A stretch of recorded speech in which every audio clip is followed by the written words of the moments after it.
Nós não acreditamos em vidas prontas, desenhadas, rabiscadas, e que tudo o que tem para acontecer na sua vida já está definido.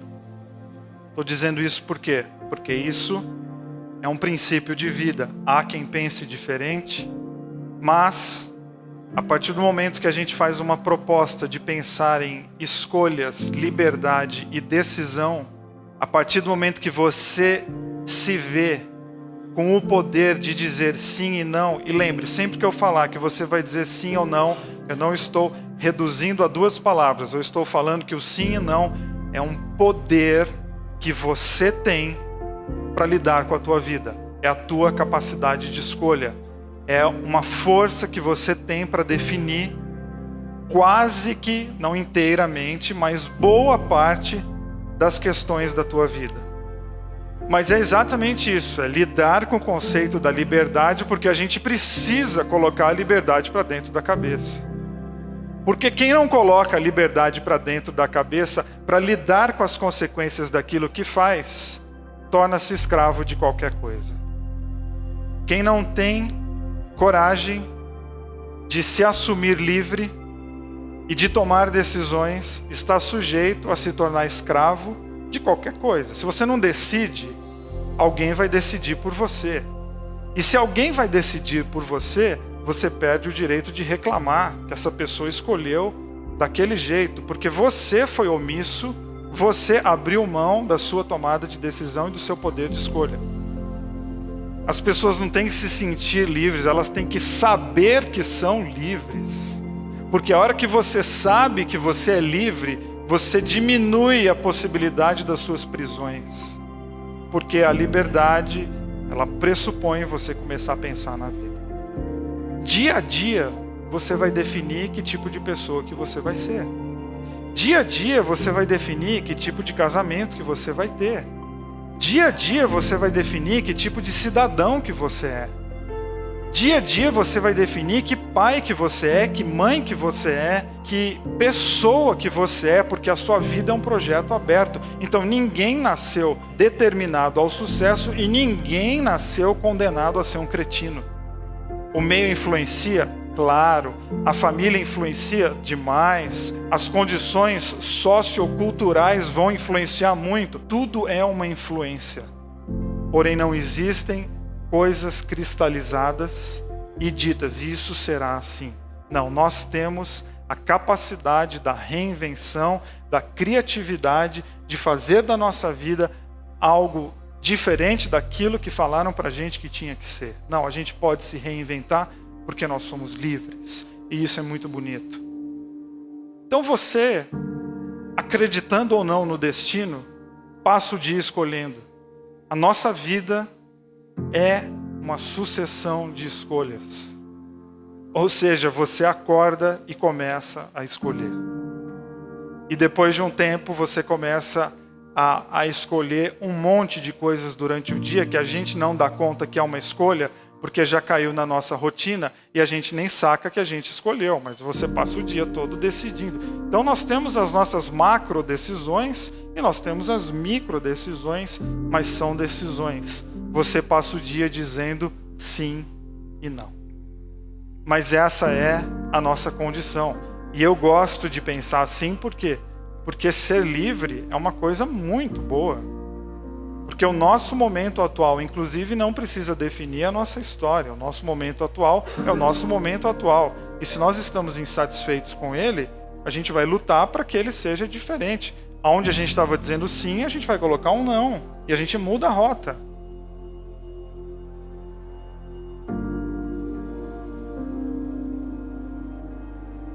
Que a sua vida é uma construção a partir daquilo que você opta em fazer ou deixar de fazer. Que aquilo que o homem plantar, certamente ele colherá. Aí você começa a fazer um retrospecto dos últimos 10 anos da sua vida. Você fala, lascou, complicou. E por que a gente precisa ter um olhar pejorativo para isso? Por que essa mania nossa de sempre que a gente pensa em Deus, um desenho de insatisfação, um desenho em que Ele está procurando alguma oportunidade para complicar a nossa vida. Não é Deus. Ou seja, não é Deus que está plantando as coisas ou que já plantou e agora você só vai colher aquilo que Ele plantou. Aquilo que o homem plantar, ele vai colher. Ou seja, você é o responsável por plantar questões na tua vida. É você quem faz isso. Você é uma pessoa livre. Você passa o dia escolhendo grandes decisões e micro decisões. Decisões de cunho que mudam a tua vida radicalmente de um dia para a noite, ou outras decisões que dia a dia elas vão mudando e uma hora ela mudou o rumo da tua vida. Você precisa começar a abrir o olho em relação às coisas que você está plantando, porque é você quem planta. Essa é uma decisão tua. O solo é teu. O que é que vai ser jogado nesse solo é você, não é Deus. Você precisa começar a protagonizar a tua própria história, porque essa história é sua. Então pegue o sim e o não, porque você vai precisar deles. Não abra mão do sim e do não, porque isso pode deixar a tua vida extremamente leve, ou isso pode deixar a sua vida extremamente complicada. E digo isso e repito mais uma vez, para a gente não cair nessa conversa religiosa chata, que eu não aguento mais, que é que quando alguma coisa acontece na nossa vida, de ruim, claro, a gente fica assim, o que é que Deus está querendo ensinar? É impressionante a capacidade humana de inserir Deus exatamente naquilo que Deus não foi convidado para estar. Deus sempre aparece no fim e como culpado. A gente só não tem coragem de falar culpado. A gente fala, não, é porque tem os caminhos para nos ensinar. Explicando. Você trabalha numa empresa há muito tempo e durante muito tempo você foi um excelente funcionário. E quando a gente está muito tempo num lugar, chega uma hora que você conhece todas as possibilidades daquele lugar. Todas as manhas daquele lugar. Ao aprender todas as manhas, você começou a burlar algumas coisas. O famoso migué. Manja o migué? Começa a chegar atrasado. A avó morre de 2 a 3 vezes por ano. E aí uma série de coisas que vão somando. Aí chega uma hora que chega alguém e diz, você está demitido. Aí você chega em casa arrasado pensando, o que é que Deus quer me ensinar? Meu, Deus quer que você acorde e pare de malandragem. E comece a dizer não para a falta de integridade e comece a dizer sim por uma postura honesta com a vida. Se quiser inserir Deus nessa história, insira-o aonde Ele pode estar. Jamais no lugar da tua omissão. Jamais no lugar da tua indiferença. Porque a gente pega exatamente os valores de Deus e coloca eles de lado e a vida vira uma bagunça, e quando a vida vira uma bagunça, a gente tenta encaixar Deus de algum jeito para espiritualizar um negócio, para justificar a nossa religiosidade doentia. E a gente não precisa disso, porque Deus não espera a perfeição de ninguém. Deus espera a integridade. Ponto. O que Deus espera da gente é que a gente diz, eu fui um sacana lá no emprego mesmo, e a minha demissão foi corretíssima. O que eu tenho que fazer lá agora é minimamente pedir perdão por eu ter sido desonesto com uma empresa que pagava meu salário. Pronto, agora você inseriu Deus nessa história. É o casal que é casado há muito tempo e a vida cai numa rotina tal qual o emprego, e esse casal já conhece todos os caminhos e eles param de se cuidar, eles param de sair, eles param de se olhar, eles param de conversar, eles param de transar, eles param tudo. Aí o casamento acaba. Aí eles vêm e falam, como é que isso aconteceu? Porque Deus e Deus. Não, vamos ser agora minimamente adultos e honestos em falar. A questão não é o que Deus quer fazer. A questão é por que é que nós não inserimos os valores que nós sabemos que são bons e que são de Deus. Porque aquilo que a gente plantar a gente vai colher. É você colocar os pés no chão em relação ao teu trabalho, ao teu casamento, à tua vida, e você assumir o seguinte: que horas que eu parei de decidir pelo certo, pelo errado, pro pragmático, que horas que eu parei de tomar decisões. Tome decisões. E não tomar nenhuma decisão é a pior de todas as decisões. Você tome decisão, nem que vai dar errado. Pelo menos com o erro a gente aprende alguma coisa. Agora, de braço cruzado, dificilmente você vai aprender alguma coisa. A gente tem que acreditar no lado positivo das coisas também, que é outra mania que nós temos, que parece que quando a coisa é para dar errado, não, mas vai dar mesmo. E quando é para dar certo, não, mas aí também, não sei. Não, são possibilidades, são. E outra, tem gente que faz um monte de coisa de vacilada e de errado e que não acontece nada que se dá bem? Tem. Por quê? Porque tem um monte de gente fazendo um monte de vacilada aí e por um bom tempo isso dá certo. Agora eu quero que você guarde no teu coração o seguinte: o contrário também é verdade. Eu vou plantar coisas bonitas, então eu também vou colher as coisas bonitas. Eu vou plantar paz, provavelmente você vai colher paz. Use a regra para o negativo e use a regra para o positivo. Uma outra maneira de pensar é o seguinte: quando você estiver diante de tomar uma decisão, faça a seguinte pergunta para você: eu estou disposto a amar a possível consequência dessa minha decisão?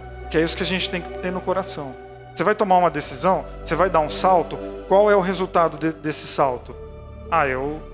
Eu não sei, mas tem 4 possibilidades. Você está disposto a se relacionar com essas 4 possibilidades? Estou. Então pula. Não pula. Mas antes do pulo, por favor, obedeça ou siga o conselho cristão. Pense nos desdobramentos das suas decisões, porque elas são suas decisões. Porque as sementes, quem joga no chão é você e não Deus. Então a conta é muito simples, ela é muito fácil. Calcule os riscos. E aceite alguns riscos, porque a vida tem que ter riscos, senão inclusive ela fica um tédio insuportável. Não, diga sim para alguns riscos, mas pense nos possíveis desdobramentos sem entrar numa postura neurótica de querer saber exatamente o que vai acontecer, porque não tem como saber exatamente o que vai acontecer de algo que a gente nunca fez. Na vida a gente lida assim com possibilidades e probabilidades. Não, mas eu quero ter 100% de certeza. Então, morra. Que é a única certeza que a gente pode ter na vida. As outras estão todas no campo da possibilidade e da probabilidade. Aprenda a viver em paz com essas questões de possibilidade, dúvida. A única coisa certa é a gente morrer mesmo. Porque aí quando a gente morrer, aí acabou. Mas aposte em coisas bonitas. É que quem espalha coisas bonitas não se preocupa com o resultado. Porque quem faz por amor não espera resultado. Sempre que você fizer alguma coisa e você estiver lá no fundinho assim, estou esperando para ver o que é que vai dar. Então você está esperando o resultado. Amor é exatamente eu estou fazendo, e qual é o resultado disso? Não me importa, porque isso que eu estou fazendo deu um significado tão grande para o meu dia, que pouco me importa o que é que vai acontecer amanhã, porque mudou a minha vida hoje.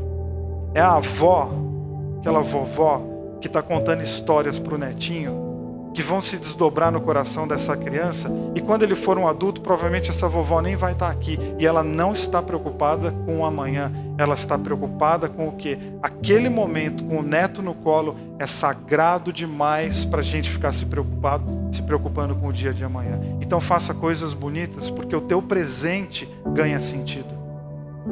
Vai dar retorno amanhã? Nem precisa, porque hoje foi tão bom que eu nem estou preocupado com amanhã. Não se preocupe se vai dar certo. Se preocupe se vale a pena. Porque dar certo, o tráfico de drogas dá. Dar certo, tráfico sexual de adolescentes dá. Então a busca da nossa vida não é se vai dar certo. A busca da nossa vida é se vale a pena. Dar certo, Brasília dá certo. A corrupção de Brasília dá certo.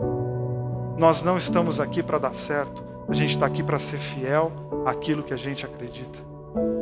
Esperança não é lutar porque vai dar certo. Esperança é lutar porque vale a pena. Então, quando vale a pena, então eu faço. Quais os desdobramentos disso amanhã?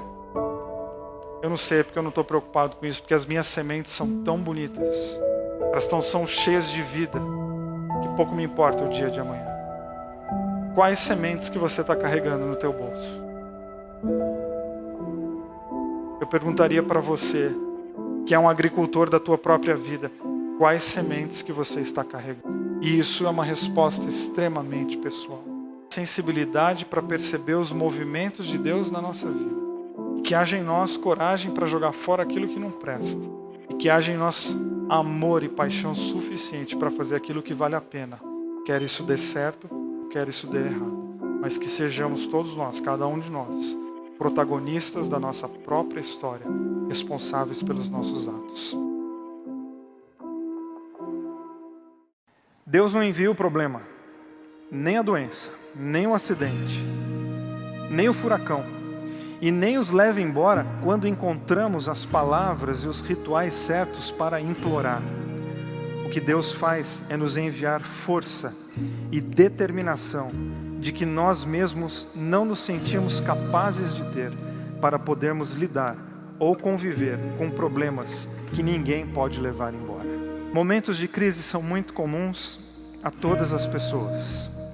E porque são comuns, porque eles são possíveis a todos nós, a gente precisa fazer com que os momentos de crise sejam também períodos de reinvenção, períodos de introspecção e de transformação. Uma crise tem sim a capacidade de nos enlouquecer, porque a crise por si só não traz nada de bom. O que pode gerar algo de bom é a nossa atitude diante da crise. Crise pode ter sim finais infelizes, mas ela também pode ser o início de novos começos. Repito, o que faz algo ser bom não é a crise, é a nossa atitude diante dela. É a nossa postura diante dos momentos difíceis que nós estamos passando. Quer seja ele um momento de saúde pública com o coronavírus, quer seja um problema conjugal teu, quer seja um problema com os teus filhos, quer seja o teu problema profissional. A crise é possível a todos nós, ela por si só não traz algo bom, mas é a nossa postura que pode, diante de tudo isso, gerar algo bonito. Em momentos de crise é muito fácil a gente ficar suscetível a outras coisas e perder o foco, perder a nossa razão, perder a nossa missão. Os nervos ficam à flor da pele, palavras são ditas inconsequentemente e às vezes nós nos deixamos levar por isso. Acima de tudo, acima de todas as coisas, guarde o teu coração, porque dele depende o teu destino. Porque dele depende o rumo da tua história.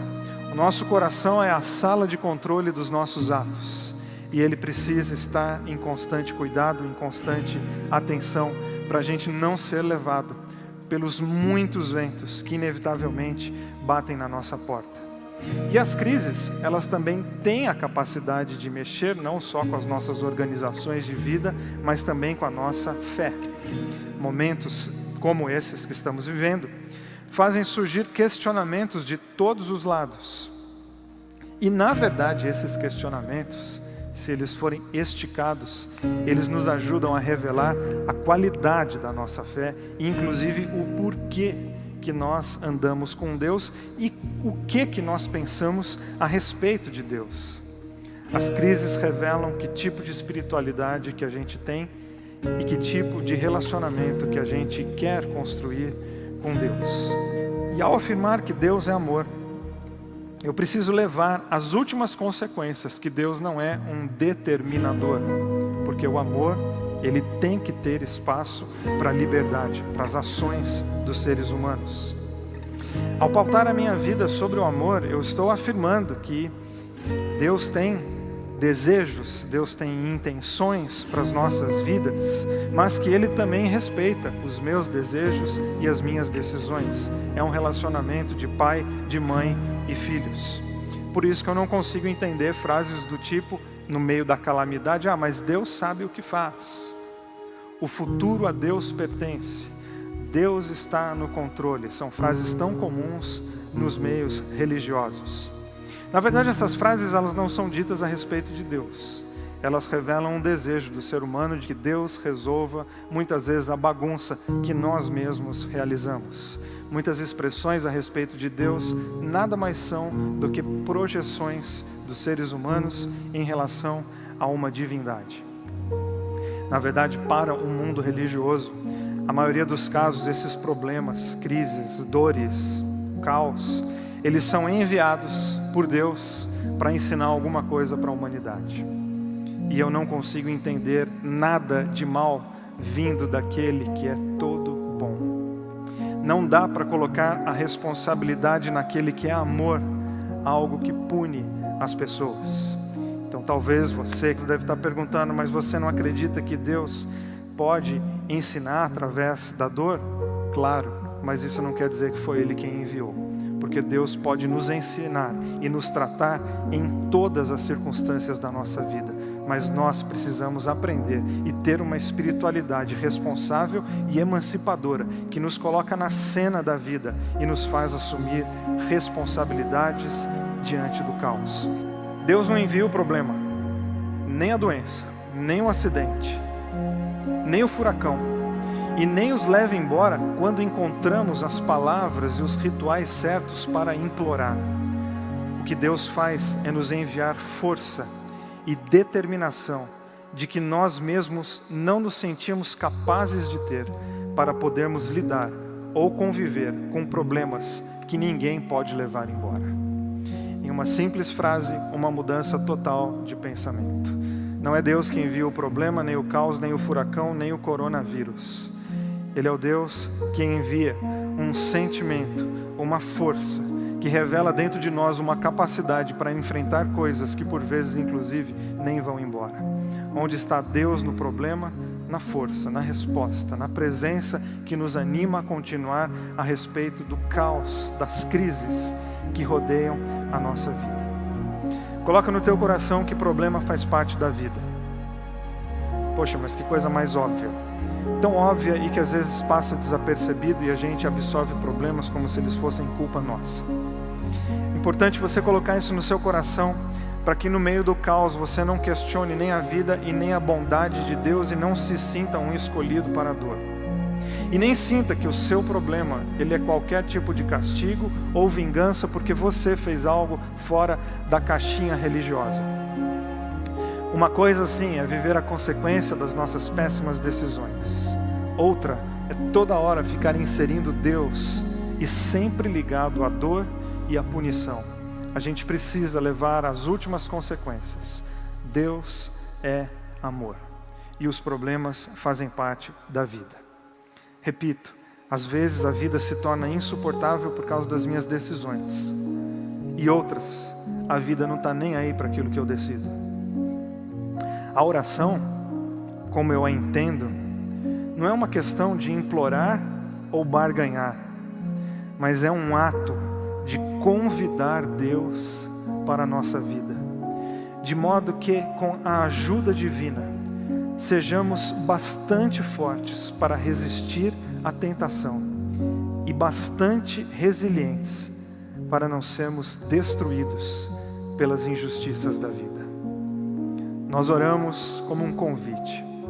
Nós oramos para abrir as janelas da nossa alma, as janelas da nossa vida, para que no meio desses naufrágios, para que no meio dessas sucessões de notícias tão difíceis, tão complicadas, o nosso coração continue guardado no Senhor, para que a gente seja assim, não só que a gente tenha esperança, mas para que a gente seja esperança. E Deus é uma presença. O que é que Deus faz? Não, a grande questão não é o que Deus faz. A grande questão é saber que Deus é e que Deus está conosco nos processos complicados da nossa vida. Mas não desanima. Ou seja, dias difíceis nós teremos pela frente, mas o que nós vamos fazer? Coragem para enfrentar aquilo que a gente não quer. Eu posso enfrentar todas as coisas porque eu tenho um Deus e Ele me fortalece. Que eu e você tenhamos esse tipo de fé, esse tipo de relação com Deus, no qual mesmo no meio dos momentos mais difíceis, a gente não questione nem a bondade, nem o amor de Deus e nem a sua misericórdia. Pelo contrário, que a gente dê as mãos para o Senhor e que dele venha para nós poder, responsabilidade e sabedoria para a gente enfrentar coisas que nós nunca imaginávamos.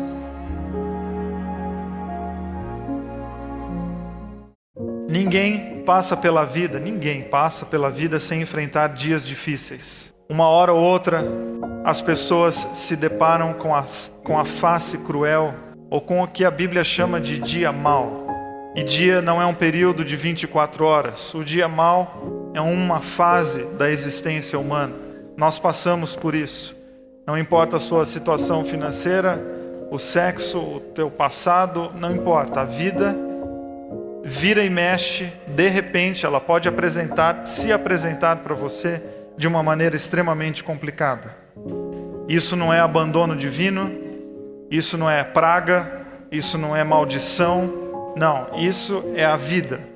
Pois a vida é feita com diversos elementos e dias difíceis, dias complicados, fazem parte da nossa vida, fazem parte da nossa formação como seres humanos.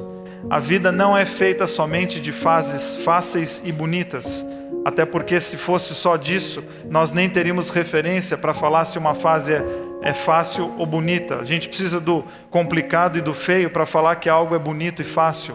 As coisas nós desfrutamos das coisas bonitas porque conhecemos as coisas ruins.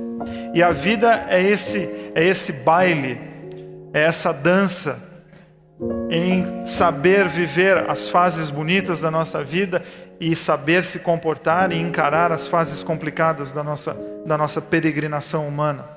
Mas vamos combinar, há fases que parece que a vida resolve pegar no nosso pé mesmo e tudo dá errado. Já viu como tudo dá errado? São fases da vida, acontece na vida de todo mundo. Não é que tudo bom vai nos acontecer, é que a despeito de tudo que nos acontecer, é possível nós mantermos a serenidade, é possível nós mantermos a paz no meio do caos, porque nós temos um Deus que nos fortalece.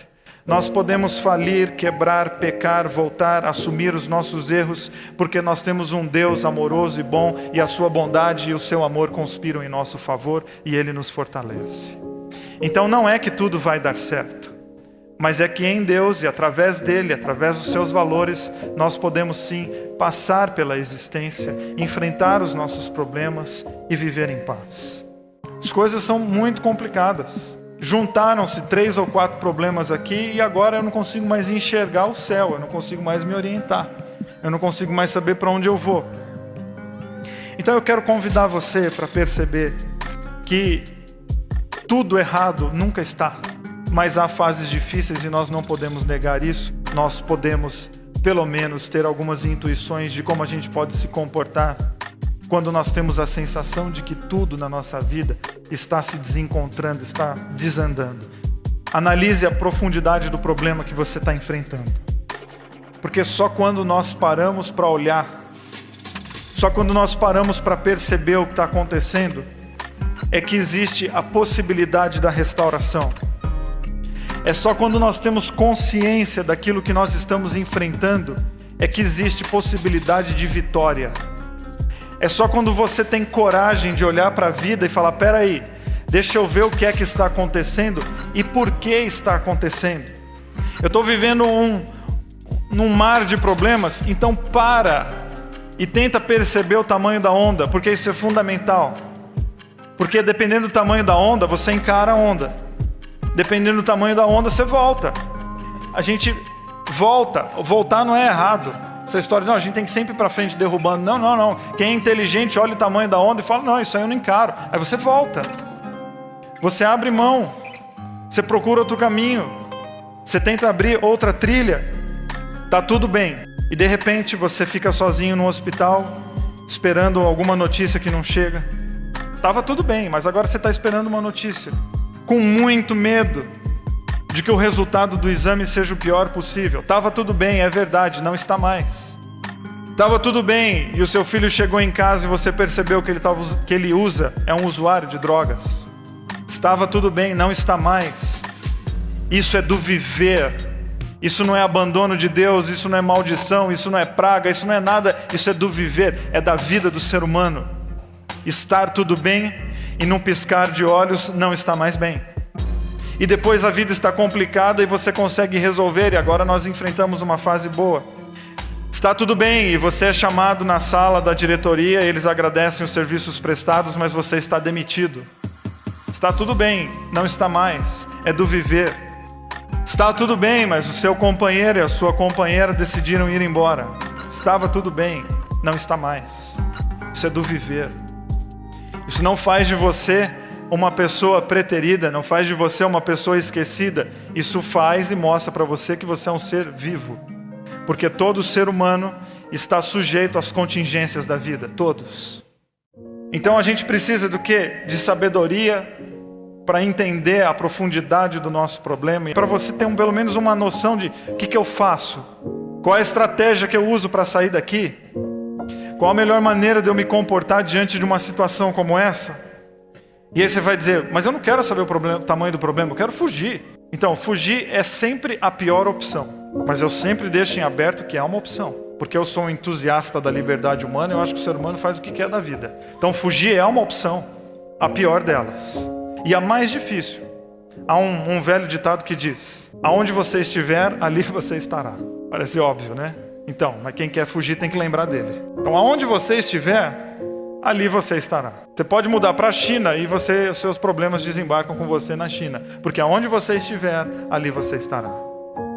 Porque é óbvio que há problemas que estão condicionados a questões físicas, do bairro, da cidade, não sei o quê. Aí você muda de lugar e isso resolve um pouco. Mas há muitos problemas que estão aqui dentro. E deles não há como fugir. Eles precisam ser tratados. Eles precisam ser sondados. Eles precisam ser analisados. Aceitar que o barco está afundando não é demérito. É consciência. Aceitar que a vida está se tornando complicada não é que você é um fracassado, é que você está abraçando a lucidez. Como a gente confunde ilusão e desilusão, né? Eu falo para você, e a vida, como é que tá? Você diz, tô tão desiludido. E a gente fala desiludido triste, e a gente devia falar que está desiludido feliz. Porque não tem nada pior que viver iludido. Né? Como é que está o teu casamento? Tô completamente desiludido.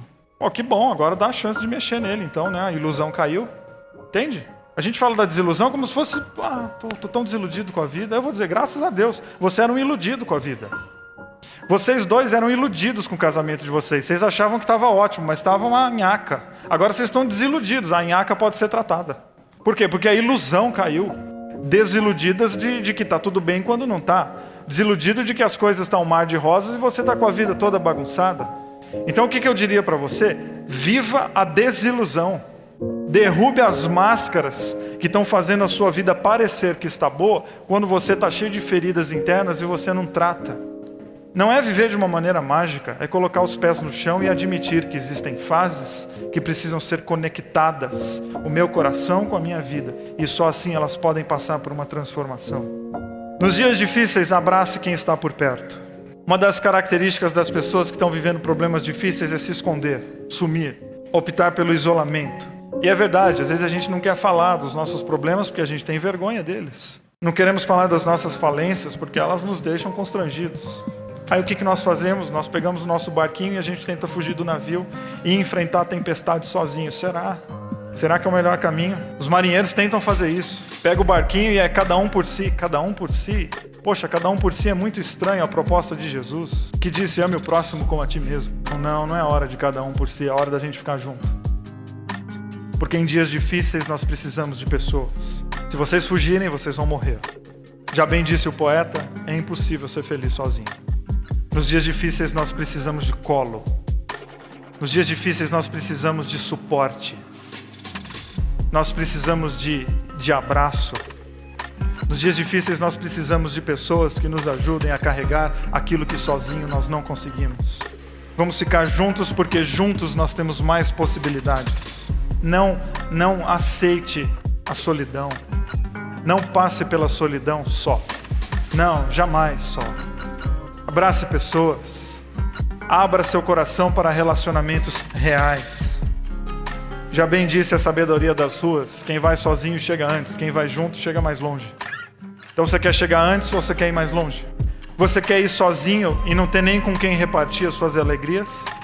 Ou você quer ter pessoas onde você pode repartir alegrias e ser cuidado com as suas tristezas? Então nós erramos, há dias difíceis, há dias complicados? Sim. E vivemos em comunidade para que esses dias difíceis, esses dias complicados, essas fases tão difíceis de serem digeridas, se tornem um pouco mais viáveis, porque nós sabemos que não estamos sozinhos. O nosso barco pode estar rachando, mas existem outros caminhando junto conosco. Queridos, quando a gente passa por um problema, você tem sim que chorar, porque quando a gente está em fase difícil, a gente tem que chorar. Quando a gente perde alguém querido, a gente tem que passar por um momento de luto. Quando a vida está dura, quando o coração está ferido, a gente tem que sim que respeitar esse nosso momento, porque há tempo de construir, há tempo de derrubar e há tempo de se mexer. Porque chega uma hora na vida que só nos resta tentar.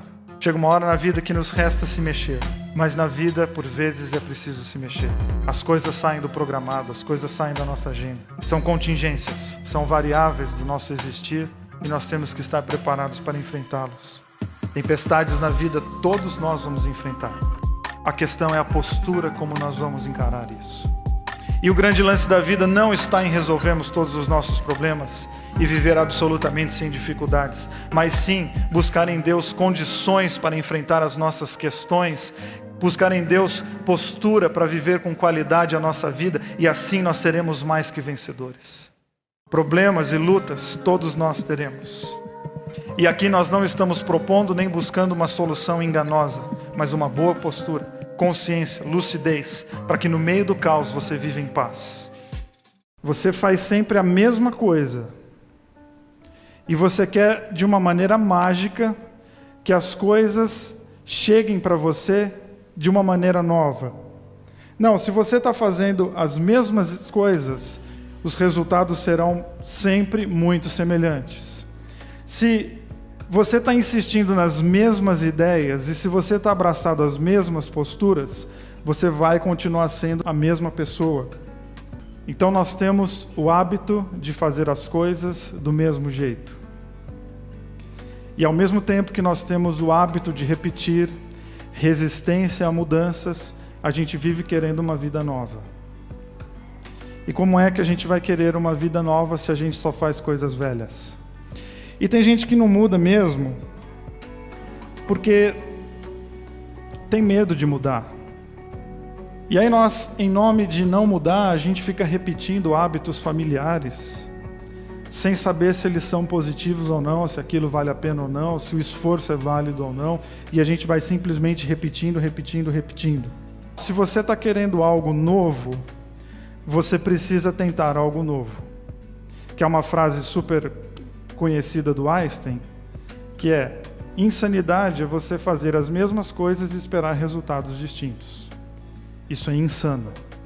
Se você está insatisfeito com quem você é, você precisa ter coragem agora de dar o passo seguinte e dizer: eu vou abandonar as ideias que me trouxeram até aqui e vou abraçar novas ideias. E quando a gente fala em trocar de ideias, mudar de opinião, trocar de lado, logo vem no nosso coração o conceito de: então você está dizendo para eu jogar tudo que eu fiz até hoje fora? Não, porque tudo é muita coisa. Você não precisa jogar toda a tua história fora. Você só precisa quebrar, você precisa derrubar essa resistência em que você tem de mudar, que é a diferença de resiliência e de resistência. Que tem gente que é resistente e acha que é bom. Não, às vezes a resistência, ela joga contra, porque você é resistente com aquilo que você crê. E aquilo que você crê está te matando. Ou seja, essa tua resistência está sendo um malefício na tua vida. Você precisa deixar de ser resistente. Você precisa colocar os argumentos no chão, colocar tuas ideias no chão e falar: vai, me fala de alguma coisa nova, porque eu estou realmente a fim de mudar de vida. E já entendi que para mudar de vida eu preciso abraçar outras ideias. Então para mudar, a gente precisa colocar os nossos argumentos no chão e ver nas nossas mudanças a possibilidade de algo bom. Mas a gente não quer mudar porque a mudança desestabiliza. A gente está acomodadinho na nossa zona de conforto. O problema é que zona de conforto geralmente não é zona de conforto, é zona de omissão. Quando a gente não muda aquilo que precisa ser mudado. É quando a gente não altera aquilo que precisa ser alterado. A gente cria um conforto, dá o nome de conforto, mas na verdade nós estamos numa zona de omissão. Se mexa. Você quer algo novo na tua vida? Então você vai ter que mexer em diversas áreas da tua vida, principalmente nos conteúdos que regem que tipo de pessoa você é, como é que você fala, que tipo de relacionamento que você tem com Deus. Então você quer algo novo para a tua vida? Então mexa-se em direção a algo novo. É que nós precisamos de um incômodo para viver. A gente está sempre atrás da comodidade. E eu acho que não, a gente deveria ficar incomodado. É igual a palavra satisfeito, né? Poxa, eu estou satisfeito com a tua vida. Não faça isso. E quando você diz para a tua vida, eu estou satisfeito, significa que, minha vida é isso aqui. Não, a gente tem que ter um quê de insatisfação com a nossa vida. A gente tem que ter um quê de incômodo com a nossa vida, porque quem não se incomoda não muda de lugar, porque é um insano, que não muda de postura, que não muda de ideia e fica esperando a cura. Agora, se ninguém te ajudar, se ajude. Porque se você não se ajudar, quem é que vai te ajudar? Se ame. Então eu tenho que olhar para mim e me achar bonita, me achar atraente, me achar inteligente? Sim. Se valorize, olhe para você. Se ninguém mais está olhando, então comece você a ser a pessoa que vai se perceber, ver os seus valores, ver que você é uma pessoa especial e que a sua vida tem valor. Então cuidado para você não colocar a tua vida na autoanulação, que é você se desvalorizar como gente, e você ficar se vitimizando com tudo aquilo que acontece com você. Tem gente que passa a vida, se é 20 anos, se é 10 anos, se é 5, se é 38, se é 60, não, tem gente que passa a vida esperando alguma coisa acontecer, e a única coisa que acontece é que a vida passa, os dias passam, o mundo passa, o mundo muda e aquela pessoa continua exatamente no mesmo lugar, parada, sem se mexer. E a vida passou. Vitimização ou uma pessoa que se vitimiza o tempo todo é muito chato. Porque essa pessoa acha que tudo que tinha para acontecer de ruim na vida acontece sempre com ela. De alguma maneira essa pessoa se acha, porque ela acha que o mundo inteiro está olhando para ela, só que de uma forma negativa. Está todo mundo empregado, menos eu. Não, tem milhões de pessoas desempregadas. Namoro acaba, casamento acaba, pessoas morrem. Isso é a vida. O universo não conspira especialmente contra você. Mas a gente tem a capacidade de fazer o nosso universo conspirar contra a gente, porque é a nossa postura com a vida que decide isso. Se você decidir que o mundo conspira contra você, ele vai conspirar, porque você já está colocando o seu mundo contra você. A verdade é que talvez você se acostumou, porque ficar aqui jogado virou a tua zona de conforto, de vitimização, de autocomiseração. Chega de mimimi. Porque se você quiser ficar de mimimi, você vai ficar a vida inteira de mimimi e a vida vai passar e um dia você vai olhar para trás e ver que a tua biografia é mimimi. Porque foi só o que essa pessoa fez a vida inteira, tendo inúmeras oportunidades para mudar. Mexa-se, mude do lugar onde você está. Você não vai ficar mais nesse canto reclamando da vida. Agora você vai levantar e você vai andar. Porque chega uma hora na vida que a gente não tem mais o direito de ficar de mimimi. Porque chega uma hora na vida que a gente tem que entender que as coisas estão sob o nosso controle. Não, mas Deus está no controle. Não. Você está no controle. Vamos parar de se esconder atrás de frasezinha religiosa pronta que não serve para nada. Deus está no controle. Você está desempregado? Estou. Então dê glória a Deus. Deus está no controle. Teu casamento acabou? Então dê graças a Deus. Deus está no controle. Teu filho começou a usar drogas? Vontade de Deus na vida dele. Vamos levar as frases até as últimas consequências ou vamos parar de se esconder atrás de frasezinha religiosa? Lê o Salmo 118 que diz o seguinte: os céus dos céus são para o eterno, mas a terra ele nos designou a nós. Ou seja, essa vida aqui é responsabilidade nossa, de gente que passa a vida se escondendo atrás dos mais diversos argumentos. E vamos combinar, a religião dá muito argumento para a gente se esconder. E parece que Deus está falando assim, para de usar a religião como ópio, como já diz o Karl Marx, que você está se anestesiando com isso, e acorda, encerra essa anestesia e coloca a mão na massa para você poder mudar de vida. Porque chega uma hora que a gente não pode mais ficar de mimimi. Porque se você está insatisfeito com a tua vida, muda de vida. Muda de profissão, vai fazer outra faculdade. Pô, vai dar um trabalhão. Bem-vindo ao mundo dos adultos. Existem pessoas que estão jogadas e a gente não estende a mão. Existem pessoas jogadas que não querem mão estendida porque elas estão confortáveis onde elas estão.